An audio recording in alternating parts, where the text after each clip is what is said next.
Hi friends, welcome back to our channel Priya's Lifestyle. இது பார்த்திங்கன்னா இன்றைக்கி நம்ம ஒரு பன்னீர் ஃப்ரைட் ரைஸ் தான் எப்படி செய்யலான்றது பார்க்கலாம். பார்த்திங்கனாலே தெரியும் உங்களுக்கு எவ்வளோ அழகாக சூப்பராக வந்திருந்தது. நம்ம பாஸ்மதி அரிசி யூஸ் பண்ணி தான் நம்ம ஹோட்டல் ஸ்டைலில் எப்படி நம்ம சிக்கன் ஃப்ரைட் ரைஸ் வாங்குகிறோமோ அதே மாதிரி பன்னீர் ஃப்ரைட் ரைஸ் வீட்லேயே எப்படி செய்யலான்றத பார்க்கலாம் வாங்க. இது ரொம்பவே சூப்பராக இருக்குங்க. கிறிஸ்பியாக நல்லா சூப்பராக ஸ்பைஸியாக இருக்கும். உங்களுக்கு நம்ம கடையில் தான் வாங்கி சாப்பிட்ணுன்னு இல்லை, வீட்லேயே ஹெல்த்தியான முறையில் செஞ்சு நம்ம சாப்பிட்லாம். கண்டிப்பாக நீங்களும் ட்ரை பண்ணுங்கள். இப்போ வாங்க வீடியோக்குள்ளே போகலாம். ஒரு பாத்திரம் வச்சு அதுக்கு நம்ம சாதம் ரெடி பண்ணிடலாம். அரிசி நான் பாஸ்மதி அரிசி கழுவி வச்சுருக்கேன். உங்களுக்கு தேவையான அளவு எடுத்துக்கோங்க. நான் இப்போ அந்த கொதித்த தண்ணியில் அரிசி ஆட் பண்ணியிருக்கேன். அந்த அரிசி கூட நீங்கள் ஆயில் சேர்த்துக்கணும். ஆயில் எதுக்காக சேர்க்குறோன்னு பார்த்திங்கன்னா, ஆயில் சேர்க்கும் போது அரிசி உங்களுக்கு ஒன்றோடு ஒன்று ஒட்டாமல் வரும்.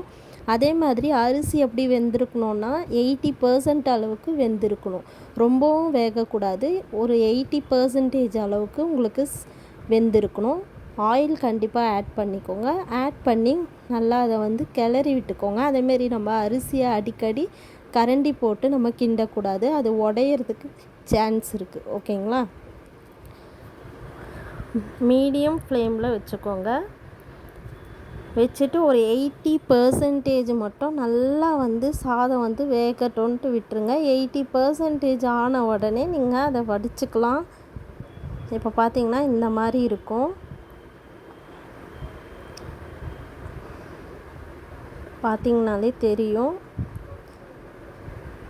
இப்போ பார்த்திங்கன்னா இந்த மாதிரி இருக்கும். அது சாதம் நம்ம வேகும்போது அந்த ஸ்டீம் அதில் படுறதுனால உங்களுக்கு கொஞ்சம் கிளியராக இல்லை. பார்த்திங்கன்னா இந்த மாதிரி இருக்கும். இதை நீங்கள் தண்ணியை எடுத்து வடிச்சிக்கலாம். வடிச்சிட்டு இந்த மாதிரி அகலமான பாத்திரத்தில் நீங்கள் போட்டு இந்த மாதிரி கிளறி விட்டுக்கணும். ஆறட்டோன்னு வச்சுருங்க. வச்சதுக்கப்புறம் இந்த மாதிரி தான் இருக்கணும். அரிசி இந்த மாதிரி நம்ம கையில் இது பண்ணால் உடையணும், அந்த மாதிரி இருக்கணும். இதை இந்த மாதிரி அகலமான ஒரு பாத்திரத்தில் போட்டு நல்லா அதை ஆறட்டோன்னு விட்டுருங்க. ஏன்னா நம்ம ரைஸை லாஸ்ட்டில் தான் நம்ம அதில் சேர்க்க போகிறோம். அதனால் ஒன்றும் அவசரம் கிடையாது. நம்ம அதை தனியாக எடுத்து வச்சுக்கலாம். இப்போ வாங்க எப்படி செய்யலான்னு. ஒரு அகலமான பாத்திரம் ஒன்று வச்சுக்கோங்க. அதில் எண்ணெய் ஊற்றிக்கோங்க. ஏன்னா அப்போ தான் உங்களுக்கு கிண்டும் போது உங்களுக்கு கரெக்டாக இருக்கும். இப்போது நான் எண்ணெய் ஊற்றியாச்சு. இப்போ என்னென்ன காய்கறி சேர்க்கலான்றது சொல்லிடுறேன். பூண்டு வச்சுருக்கேன். பூண்டு பொடி பொடியாக நறுக்கி வச்சுருக்கேன். கோஸ் இந்த மாதிரியே நறுக்கி எடுத்துக்கோங்க. அடுத்தது கொடமிளகா.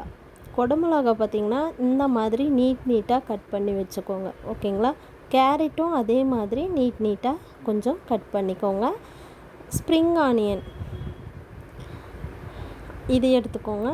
இது எல்லாத்தையும் நான் ரெடி பண்ணி வச்சுருக்கேன். கூட வெங்காயம் தனியாக நம்ம பிரியாணிக்கு எப்படி போடுவோமோ அந்த மாதிரி நீட்டாக அரிஞ்சு வச்சுக்கோங்க. இப்போ இது கூட நம்ம பூண்டு ஆட் பண்ணியிருக்கோம். இப்போ இந்த பூண்டு கூட அடுத்தது பார்த்திங்கன்னா நம்ம நீட்டாக நறுக்கி வச்ச வெங்காயத்தையும் நம்ம அது கூட ஆட் பண்ணிக்கலாம். மீடியம் ஃப்ளேமுக்கும் ஹை ஃப்ளேமுக்கும் நடுவில் வச்சுக்கோங்க. இந்த மாதிரி இதில் போட்டுட்டு நீங்கள் நல்லா அதை வதக்கிக்கோங்க. ரொம்பவும் கருகக்கூடாது. கொஞ்சம் கோல்டன் ப்ரௌன் அந்த மாதிரிலாம் ஆகக்கூடாது. ஒரு ஆஃப் பாயில் ஸ்டேஜுக்கே நம்ம இதை வேக வச்சுக்கணும். இந்த மாதிரி கிளறினதுக்கப்புறம் நல்லா கிளறி விட்டுக்கோங்க. அதுக்கப்புறம் பார்த்திங்கன்னா நம்ம தட்டில் வச்சுருக்கோம் இல்லையா, அந்த காய்கறி எல்லாமே ஒன்று ஒன்றா நம்ம இதில் ஆட் பண்ணிக்கலாம். ரொம்பவே சூப்பராக இருக்குங்க. நீங்களும் கண்டிப்பாக வீட்டில் ட்ரை பண்ணி பாருங்கள். இப்போ பார்த்திங்கன்னா கொடமிளகா சேர்த்துக்கிறேன். அது கூட அடுத்தது பார்த்திங்கன்னா இந்த கொடமிளகா சேர்த்ததுக்கப்புறம் நம்ம கேரட் வச்சுருந்த கேரட்டை நம்ம அதில் சேர்த்துக்கலாம். கேரட் சேர்த்ததுக்கப்புறம் கூடவே நம்ம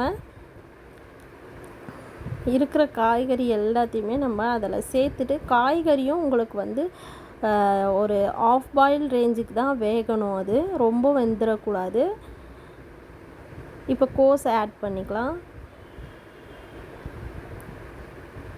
கொஞ்சம் நீங்கள் நல்லா நம்ம வந்து எந்த அளவுக்கு நம்ம அதை கரெக்டான பதத்துக்கு நீங்கள் செஞ்சால் தான் உங்களுக்கு அந்த டேஸ்ட்டும் எப்படி நம்ம வெளியில் வாங்கி சேர்ப்புறோமோ அதே மாதிரியே நம்மளுக்கு வீட்டில் செய்யும் போதும் கிடைக்கும்.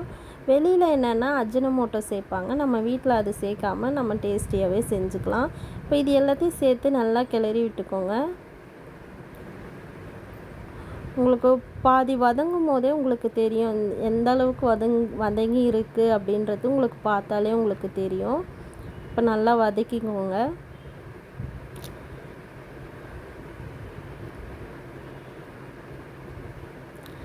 இது வதங்கினதுக்கு அப்புறம் கூடவே நம்ம ஸ்ப்ரிங் ஆனியன் கட் பண்ணி வச்சுருக்கோம் இல்லையா, அதையும் நம்ம வந்து இது கூடவே நம்ம சேர்த்துக்கலாம். அதையும் சேர்த்து நல்லா வதக்கிக்கோங்க.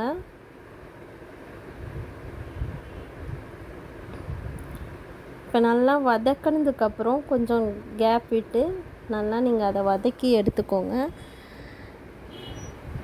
இது கூட பார்த்திங்கன்னா நீங்கள் சுகர் ஆட் பண்ணிக்கலாம்.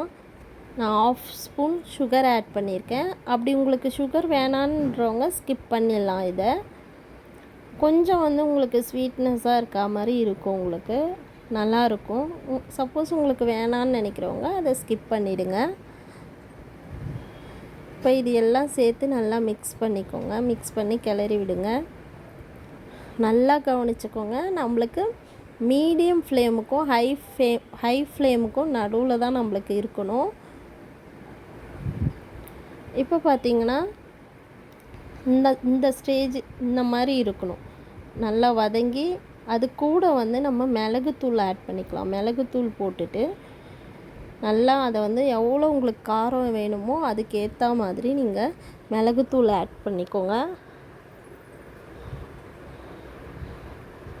மிளகுத்தூள் ஆட் பண்ணதுக்கு அதுக்கப்புறம் உப்பு ஆட் பண்ணிக்கோங்க.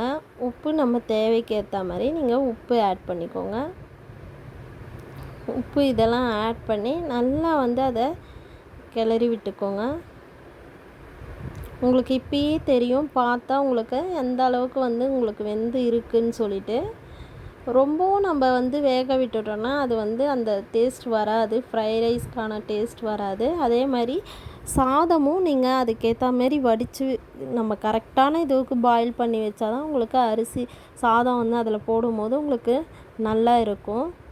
இப்போ பார்த்திங்கனாலே தெரியும் உங்களுக்கு சாதம் இந்த மாதிரி தான் வெந்திருக்கணும். இப்போ நான் சாதத்தையும் அதில் போட்டு மிக்ஸ் பண்ணிக்கிறேன்.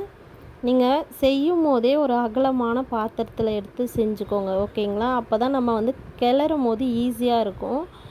சின்ன பாத்திரத்தில் எடுத்துக்கிட்டிங்கன்னா கஷ்டமாக இருக்கும். இப்போ நான் சோயா சாஸ் ஆட் பண்ணியிருக்கேன். ரெண்டு மூடி சோயா சாஸ் ஆட் பண்ணியிருக்கேன். இது கூட வந்து நீங்கள் டொமேட்டோ கெச்சப்பும் ஆட் பண்ணிக்கலாம். அந்த டேஸ்ட் பிடிக்குன்றவங்க டொமேட்டோ கெச்சப்பும் ஆட் பண்ணிக்கலாம்.